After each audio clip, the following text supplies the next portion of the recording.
de Corintios 13, 1 a 7 dice: Si yo hablase lenguas humanas y angélicas y no tengo amor, vengo a ser como metal que resuena o címbalo que retiene. Y si tuviese profecía y entendiese todos los misterios y toda ciencia, y si tuviese toda la fe de la manera que trasladase los montes, y no tengo amor, nada soy.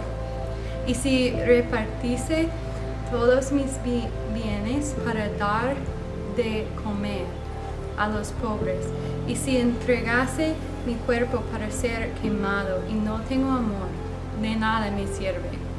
El amor es sufrido, es benigno. El amor no tiene envidia. El amor no es jactancioso, no se envanece, no hace nada indebido, no busca lo suyo, no se irrita, no guarda rencor, no se goza de la injusticia, más se goza de la verdad. Todo lo sufre, todo lo cree, todo lo espera, todo lo soporta. Podríamos hacer listas de personas y cosas que amamos. Amor es una palabra que la gente usa con frecuencia, pero ¿con qué frecuencia lo decimos cuando lo decimos? Una esposa no quiere decir lo mismo cuando dice que ama a su marido y cuando dice me encanta el fútbol universitario o me encanta la playa. Entonces, ¿qué es el amor?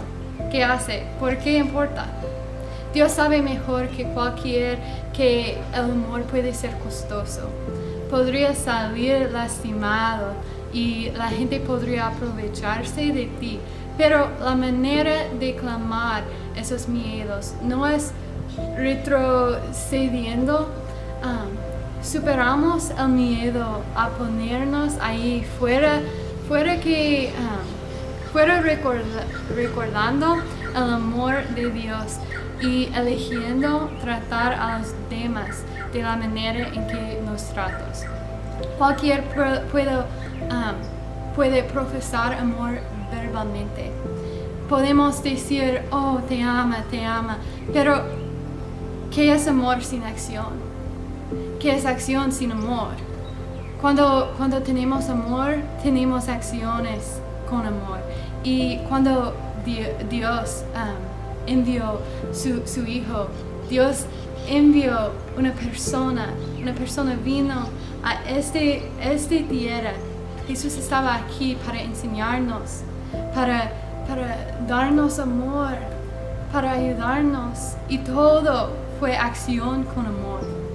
El amor real es más que el nivel de la superficie. No exige nada a cambio. Cuando lo sentimos, hacemos una doble toma. Los sentimientos profundamente y lo contamos a los demás.